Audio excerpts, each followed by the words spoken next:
Yeah, thank you everyone for coming. I see some friendly unknown faces somewhere there, so I'm really happy that some people made it to my talk. So, I'm right now a senior data engineer, but I wasn't that in the past. I have been for the last 5 years working as one, but actually my background is in the business, so I have international management studies and economics. So if I were not to change my career into a data or software, I would be this guy asking you at the end of your very huge pipelines and dashboards, and I would be asking you, but could just export this to an Excel? So don't be rough on me, okay? Okay. So as a data engineer, I have been working in different sectors like automotive, air travel, fast-moving consumer goods, some governmental agencies, and investment banking and retail banking. And I have gathered some experience that are shared among them. And I'm sure that many of you have like kind of the same experience. It doesn't matter which client you are working for, but it's like some shared pains. So I really love architecture, but actually it's this kind of architecture. Like this is the most famous building in my hometown. I wanted to be an architect or a civil engineer, but again, life took me to be a business guy. Now I'm a technical guy. So I'm like, okay, maybe I can jump back into that a bit. So let's see, for example, this plan of the building that I just shown you. Here you can see in different colors what were the different additions that were made over time on the building. And this is something that I think is happening in software engineering when the projects grow for a long time. You see that there was first some architect designing some principles of the project, and later another architect comes, and later another architect comes, or architect leaves, and then developers just do something else. But after time, you see that some pieces are destroyed, reconstructed, rebuilt, built more. And I think this is a very good metaphor with software engineering right now. So what is the software architecture in reality? As I mentioned, I think it's just a metaphor of what the actual architecture of buildings is. So we try to make this mental bridge between the two, but obviously software is something that we cannot see and touch and, like interact physically with it. So we have to go over abstractions. So architecture is a set of structures, a set of relations between the parts of the code, our applications, a set of properties that everything like has, and finally a set of rules that keeps everything to be in place. So let's start with a little story, horror story of my career as a data engineer. And I just did these Crunch courses that are like learn Spark, learn SQL, learn all these tools for big data and so on and so forth. So I didn't really know about software and stuff, but I was really happy. I had a very lovely senior. We were joining a project that have been running already for a while. And yes, I am like, okay, so let me check the docs, because I was used to work as market analyst and different things, read lots of legal documents. So yeah, you join this new project, and what happens? You speak with the person that is there, the engineer that is already working the project for some time, and then you ask him, so could I please have a look into what are the rules, designs, whatever? And what happens then is that he comes and tells you, no blueprints, or said in other words, no documentation, no anything. Maybe you can find something that has been lost and update. Last time I updated 1 year ago in Confluent, or or in whichever platform that is used to share documentation. So it's like, okay, so it will take a little bit longer than I thought to actually start being productive here. So why we should care about architecture? I just told you my experience, like for a person that was joining the industry and then joining a project, it's really hard to actually start making something that will be merged to production or run or anything at all, because it's really hard to get into it if you cannot actually read something that will explain you what is going on. So if we focus a bit and we really give it a thought and we think, okay, if we do a little bit of architecture, just a little bit, not complicated things, what we can benefit. So in the data in the data projects that I have been working in different industries, there is this thing that data needs evolve over time, okay? And there is always lots of conversation involved in like producers change their schema, consumers want something else. Producers really don't give you what the consumers want to consume, and you are like in between and everyone blames you. And then if you really don't have the things sorted out, it's really hard to change stuff. Then obviously we have to think of scalability, and we have to already think ahead of it, because we know that eventually we will need to scale if the things go well. So it's important to keep it in mind. Then coupling, well, there are very opinionated ways of thought here, but I believe that it's better to keep it low. Then with the dependencies, we incur the risk of having either security issues if we depend in a lot of libraries that are external, and there was the case some years ago of JS crashing because some left path library was not working anymore and no one could code anymore in JS for a while. Crazy. And then we have the CI/CD tools that are already in the industry for a while, and we have to think that these tools are to serve us, not us to work to fit the expectations of the tools in a way, or what the DevOps team wants to impose on us. DevOps team has to serve the engineering team. That's my belief. And finally, the development, that is what we should spend as engineers most of our time. Not on talking with people, but out actually doing things. So aren't we doing all these things? Yes. We are talking with lots of people, data producers, product owners, stakeholders, everyone, to try to handle all these possible complicated things. And we truly speak to them. And we actually spend lots of time in meetings, and lots of people complain about it. But what is the problem here that I see, and that I have been seeing in all these projects that I have been working for these last years, is that the short term kind of always defeats the long-term view. And we are pressured from the outside very hard, the engineering team, always to deliver fast, compromise on quality, compromise on design. And what is happening is that the discussions shift from architecture to which tool are we going to use, which kind of scripting is going to solve this, or can you just run this and do a little patch and later we will see what happens. And this is because for non-technical people and for business and project managers, product owners, and different people that are involved in our work, for them behavior value is very easy to understand. It's like new features, reduction of time here, or more benefits for the company in general. But they miss the point on understanding what is the structural value of the solutions that we build. And I think we are the ones to blame here. Like, we fail to communicate why it's important to take care of the structural value that actually is the architecture of our solutions.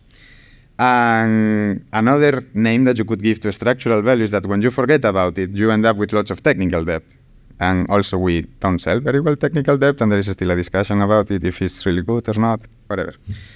So architecture principles, and these are going to be just some. These are extracted from the book of Fundamentals of Data Engineering, a very good book, I recommend. So the principles that are good for us is like we have to choose wisely the common components. We have to decouple our code. We have to think of scalability. Right now, it's gaining lots of momentum, FinOps, because many companies see that their bill of cloud computing is very high. And actually, one of the services that engineers can offer is that let's optimize here and there, and we will reduce your bill. We have to be able to make reversible decisions. So if we offer a tool or a solution or a way to solve something, but it's not really working how it was supposed to be, or it's not really working for us anymore because there was some change in the data.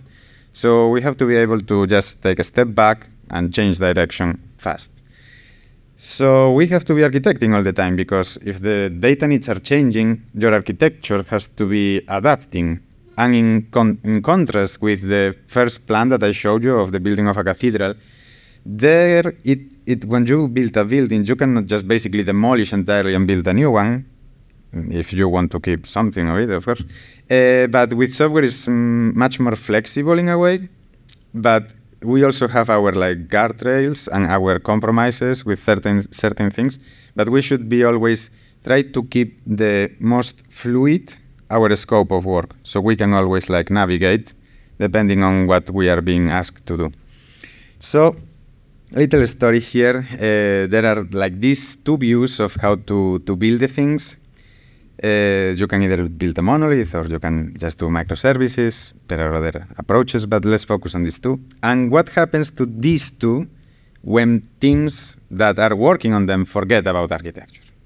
So, you know, you start a new project and you're like, oh, yes, monoliths are a very good solution. We deploy very fast. It's just one app. We develop very fast. We have a good performance because there is no the I/O operation between the microservices as an alternative. We can test very easily and we can debug very easily because we have all the context just in one application. But then the time goes and this huge and powerful creature that was the monolith suddenly is not that powerful anymore. Like 5 years have passed, architects left long ago, lots of features were added without any kind of structural value as a counterpart, and you end up with something that is very slow to deploy.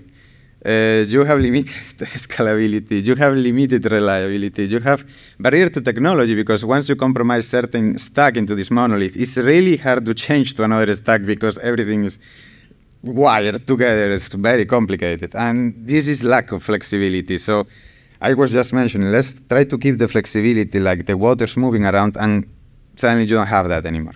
So you're in a very bad situation. It's very hard to bring any behavioral value to your client, but they do not give you the time to actually refactor the things. So you have like kind of to start again, or maybe go one step at a time. Someone said, oh, I have heard about something amazing. We can just start chopping it down, and some light appears in the thing, and oh yes, let's change our monolith to microservices. And at the beginning, everything is fun. Everything is convinced that it's going to work better. Like you can just replicate the organization, the org structure into the microservices. And there is a talk of Rafa Paradela about this, very good, in Seattle. I recommend you to have a look on it. So here is our horror history in chapter 2. Okay, what kind of name do you think goes here? The first one was joining a new project. Now here would be some guests. Okay, I will tell. So it will be just migrating to microservices. I already hinted it. So yes, they tell you, okay, let's go and migrate to microservices. And what happens is that microservices offers you lots of promises and lots of benefits, but when you leave aside the architecture and you do not discuss ahead of time several things like what is going to be our IDL, what are going to be our policies, how are we going to be using the CI/CD, how are we going to be orchestrating all the Docker and the Kubernetes and different things, when you left all of this kind of behind, and no one is really paying attention to it and there is no a general consensus, what happens is that from the promises, I am not going to read them, you can just look at them, but all of these, you basically lose them. And the only thing that you only really keep is that you keep polyglot programming, scalability and resilience from the promises, and from the benefits, you keep the scalability, the elasticity, the responsiveness, but the rest are also lost. So I recommend you to go to watch of the video of Rafa. So if any one of you have gone through this experience and someone tells you once again to go and migrate to microservices, maybe you can see yourself a little bit feeling like this, maybe. Like, no, I don't really want to do this anymore, please leave me alone. So yeah, maybe you just quit the company and go somewhere else. So what we are going to be talking today about after this long introduction is the diamond architecture. This idea is actually I picked up from another very talented engineer that is known as Dev Inside You, his social media. And I just took the idea and I just mix it with my stuff. I did like this, and I got this presentation. So let's see. What does it focus on? So it focuses on the project structure, on the relations, so one of the things of the architecture. It has clear bounded context between the modules, and it aims to reduce compilation times. So how does it work? Basically, it's layers. That's it. And now I could finish my talk. But no, I will tell you the rules of this, okay? So it has some rules too. So, but before I tell you, let's, wait, not yet. Let's explain something else because it's important. So let's digress a bit about mechanical sympathy and system architecture. This is also a very nice talk about Daniel Spivak that it was given in Seattle. And yeah, basically you are sometimes confronted with this thing that you don't know why you have a bug. You're not able to fix it. You touch something else somewhere else, but completely unrelated. Suddenly your bug disappears and you're like, what happened? I don't understand what's going on anymore. So this is what happens when you fail to understand actually what is going under the cover. And that's why it's important to have these concepts clear. So mechanical sympathy is when you use a tool or a system with an understanding of how it operates best. So obviously, the more senior you are, the more you should be understanding how the system works under the hood. So the system architecture is that you are building your app, and you make your assumptions in your app about your context, your limitations, how it's supposed to work.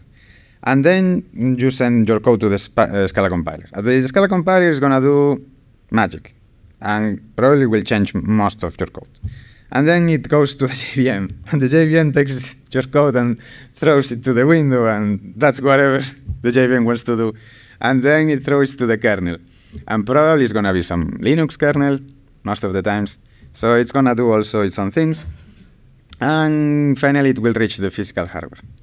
And then the hardware actually has to run the stuff, to move the electrons from one place to another.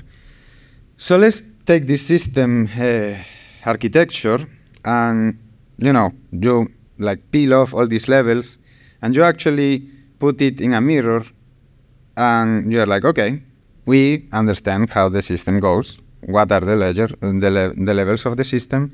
What are the happy paths, the unhappy paths, that if you go through the happy paths, everything goes faster. If you go on the unhappy paths, well, your code is going to take forever. So, but we are not machines. I mean, we're humans, we understand the machine, but do we understand ourselves? So that's the point of this talk in reality. Can we speak about software engineer sympathy? And can we speak about human brain architecture? So let's start from the same point. So we start in the app, but now we put the mirror. And instead of looking at the system, we look at ourselves. So we are working in an app, and we have our Jira, and we have tickets, and we just get a task. And we have to understand the context of the task, what is expected from us, what the business wants from us, what are the limitations, what is the objective, all of that. Then we have to code this into Scala.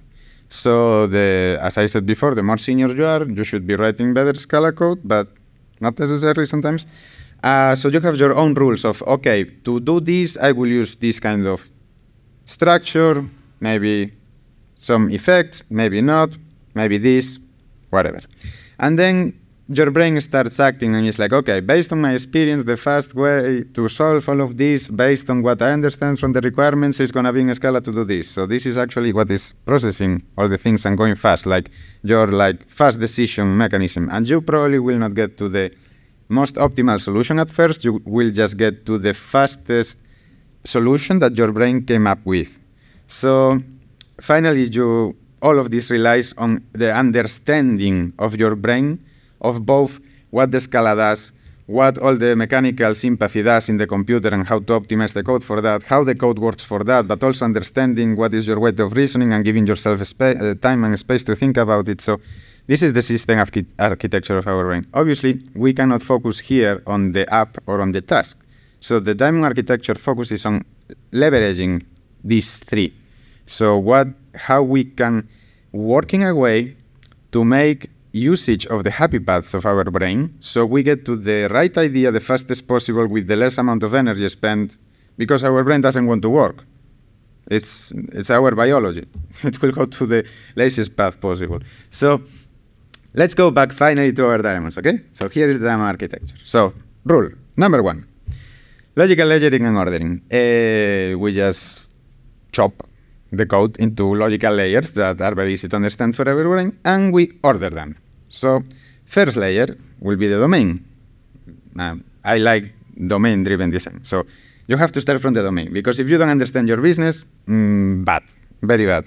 So this is like the build SVT. So first we have the domain. Second, we will define the layer of APIs or interfaces. And here you can see like for the input modules, the output modules, and they depend on the domain. Then the third layer will be the implementations of those APIs, and they depend on the layer that is just prior to them. So layer number 2, that is the API. And finally, you have your program. You can add as many layers as you want. In the program, you actually compose the application and you run it, because main has access to all the modules. So how do we see it when we hit compile? So the thing is that we will see it like this. We'll see that it goes 1, 2, 3, and 4. So it compiles in order. Sometimes SVT changes the order because it depends on parallel compilation, what is in the cache, different things. But the first time you compile should go like this if you have defined properly the dependencies. So the second rule, common identifiers. So common identifiers is like one character that we know what it means immediately when we see it. Like, for example, if we use C, we know it's for common. If we use I, it's going to be for input. If you use O, it's going to be for output.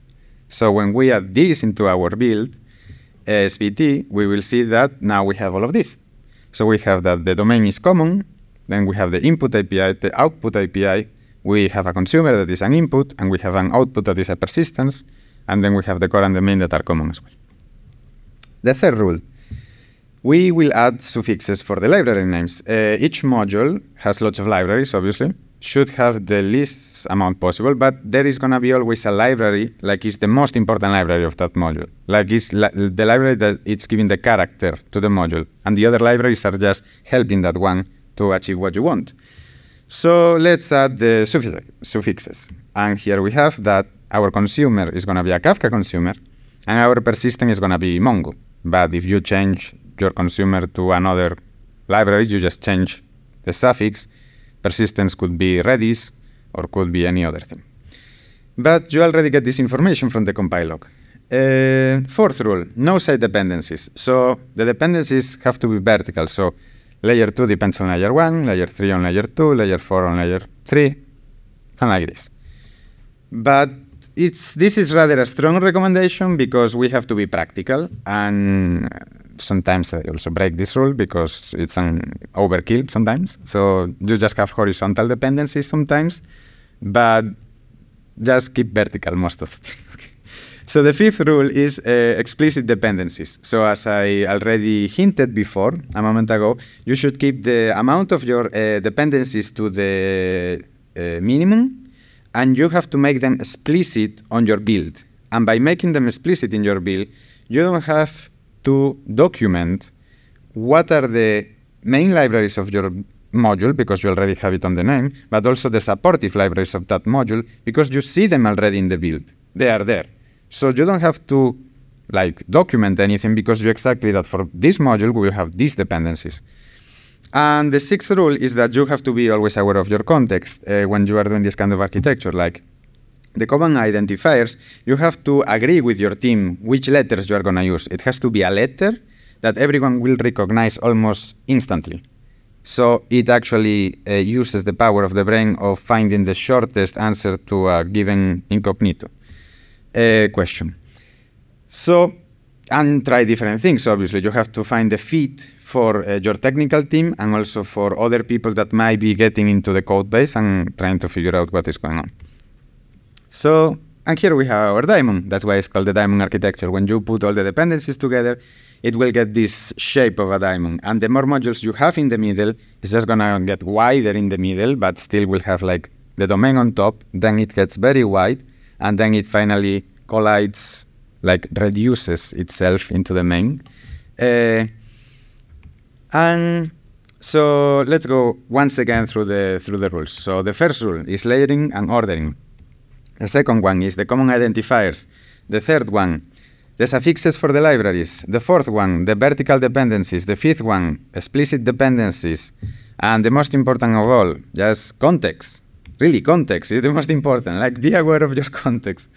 Meaning the context of the company, the context of your team, the context of your non-technical colleagues, because you have to talk a lot to actually come to a consensus about what is going to be the rules for the future, for the architecture of what you are trying to build.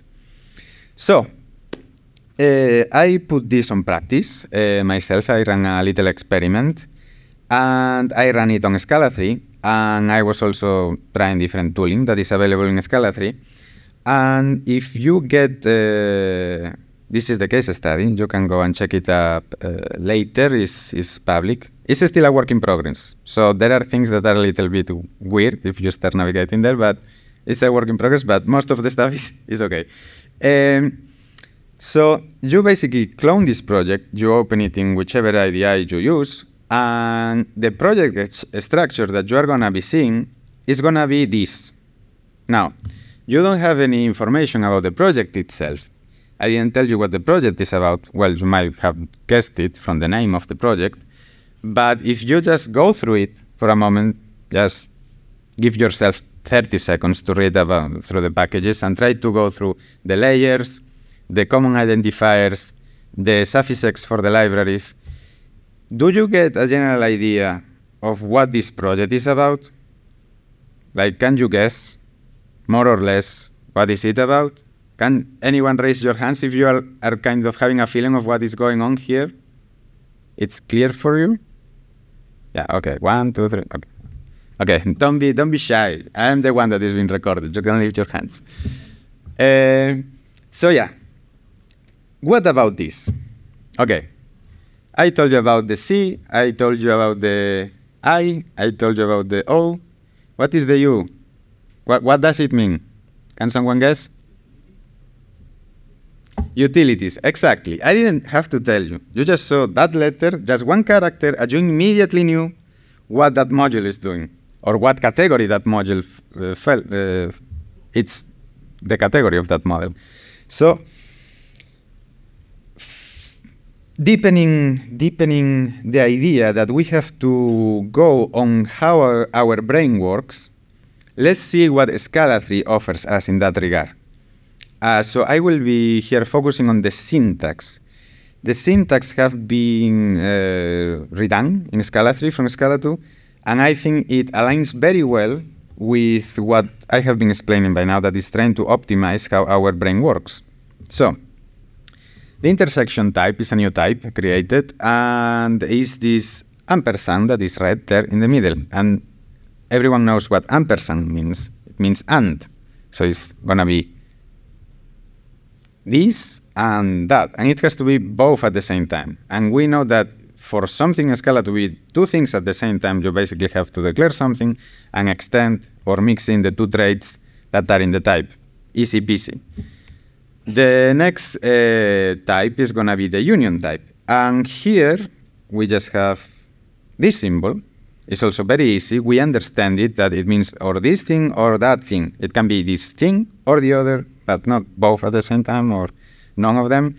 And this is actually very ergonomic in a sense that in Scala 2, when you didn't know what you are going to be receiving, you could be just saying, I will be receive X of type any, and then you have to do pattern matching. And at the end of your pattern matching, just put underscore and then control what is not known that it's going to be coming through that function or method. But here, because we have defined the types, the pattern matching here is exhaustive. So we actually control the scenarios. And if we receive something that is not of those types, another type of error will be thrown at our face. So the enum type, you can see how it was in Scala 2 and how it is in Scala 3, just below. So if we count the amount of tokens, like the verbosity that was required to define the enum type in both cases, we see that in Scala we need like 11, if you count fast. And in Scala 3 we need 2. So instead of having to read 11 words and our brain to understand those words and later basically erase them from the screen so our brain can actually focus in what is the actual implementation of that enumeration, right now we just see 2 words, so it's very easy for our brain to say, okay, this is enumeration, I discard these 2 words and I focus on the actual values of the enumeration.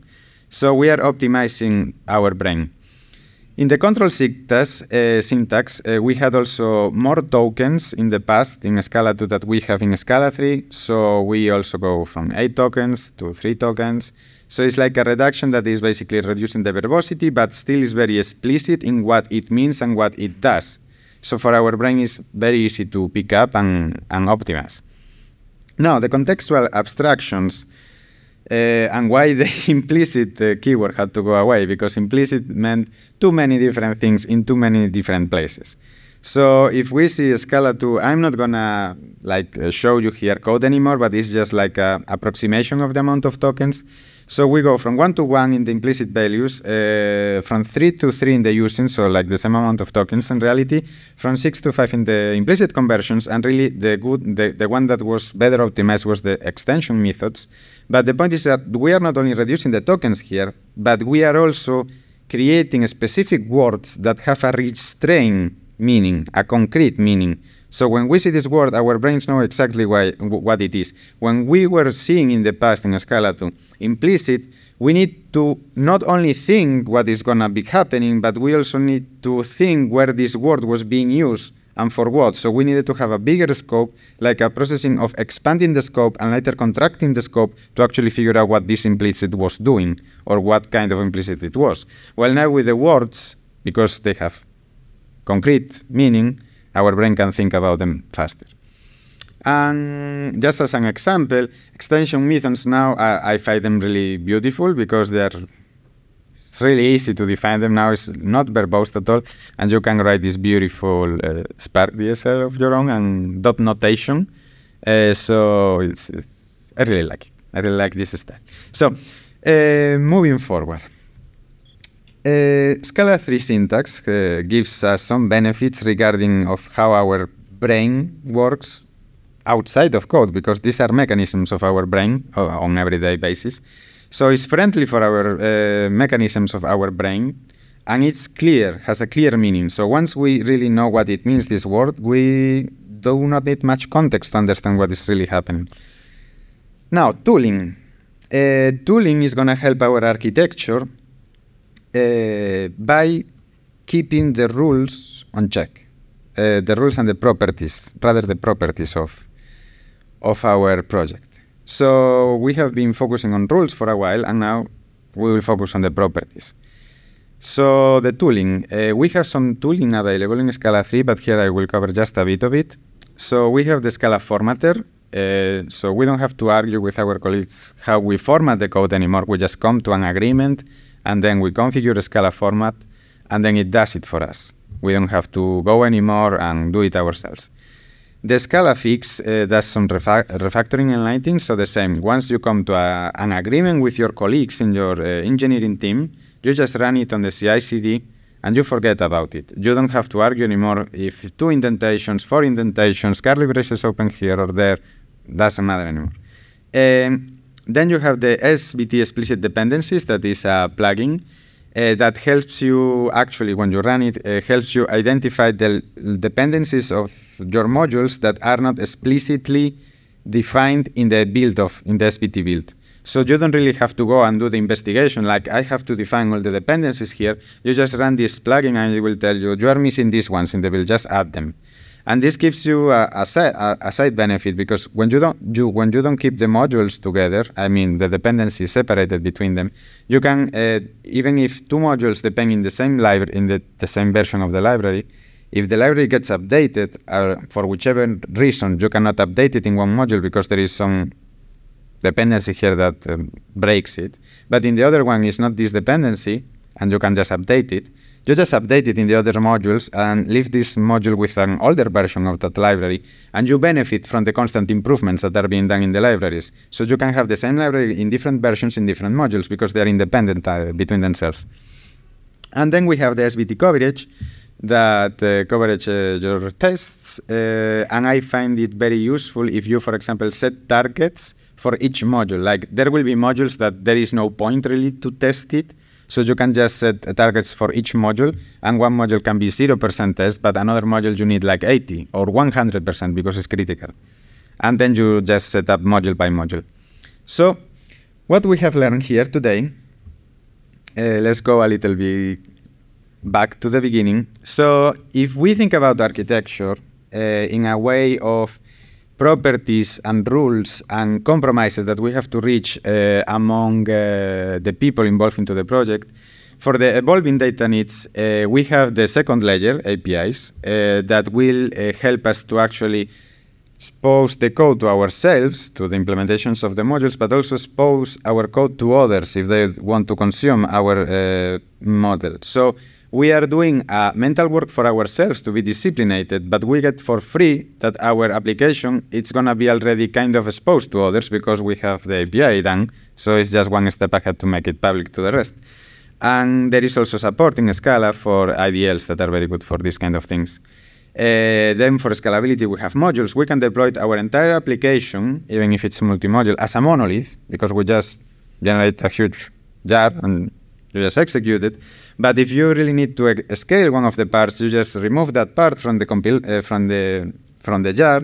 You put it in Docker or in whatever, and you scale it separately, and still it will communicate with the rest of the application that is being deployed together. About coupling, well, you have to keep the bounded context of the modules. So you also have to be practical there, and you can decide how much coupling you want to have and don't want to have. And about dependencies, we have this, as I told you, this SBT plugin, and I already told you the benefits of it. About the continuous integration and continuous delivery, most of the SBT commands and the tooling integrates with CI/CD because you can just call the SBT server from it and execute these plugins. So you can actually run the checks when in the pull request, for example. And like this, you know that code that will be merged will be properly formatted, will have the coverage of the test, all the dependencies will be explicit, and so on and so forth. And then for the development of the application, if you keep yourself, you put on yourself some rules and some properties that your code that you want your code to have, well, so the architecture in general is going to benefit. The architecture benefits the process of development. The syntax of Scala 3 is also helping, and the tooling is also helping here. So, as for architecture, architecture is sometimes understood as just for software architects, but I think that all of us, we should be doing just a little bit of architecture. Like these are the things that I have shared here with you are very easy rules that can be implemented in almost any kind of project because it's completely independent from what you are actually doing. It's just like it's a pathing in the build SBT in reality, the layers. And the other things is just what the language gives you and the tooling. So it can be done by any engineer, regardless of seniority. And it becomes easier when you know what are the context of your team, like what your team has experience with and experience on, and your business partners, what they know about technology, and also that if you really leverage the layer of the brain that is independent from coding, they will also have this. So they will understand immediately the same that you are understanding immediately because it's relying on levels of your brain that are independent from coding and engineering. As for the benefits that Scala 3 and the tooling gives us here, is that the Scala 3 syntax focuses on fast understanding of the code, and is easier to learn for newcomers because if once you understand what given means, or using, or extension, you know that it's this one thing and only this one thing, and this is one keyword to implement it. While in the past you had to learn what is the concept of contextual abstractions, how to use the implicits, which type of implicits, all these kind of things that was like adding lots of feeling to the newcomers. Like, really? Well, for what all of this? Give me something easier. And about tooling. So it helps with the rules, it helps defining the rules, and it helps keeping the rules in place, and also modifying the rules if the agreement is reached among the members. And integrates really nicely with the CI/CD tools that we have available, like GitHub Actions and other things. So, yeah, you implement all of this in your code, and you are suddenly very happy because, not really because of you, but your brain is going to be happier, so you are going to be happier because your brain doesn't have to spend so much sugar to understand what is going on with your code base.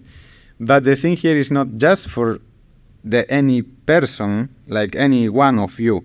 The point here is that think that what you are doing for yourself, because it's relying, and I want to insist this, is relying in things that your brain already knows outside of the scope of engineering. The rest of the people will also understand that. So the non-technical people, the juniors, the interns. So what you are going to achieve by taking just these little steps is that everyone in your team is going to be happier at the end of the day. And, well, and that's about the diagram architecture and these rules. So thank you very much. And these are my contacts and again the project.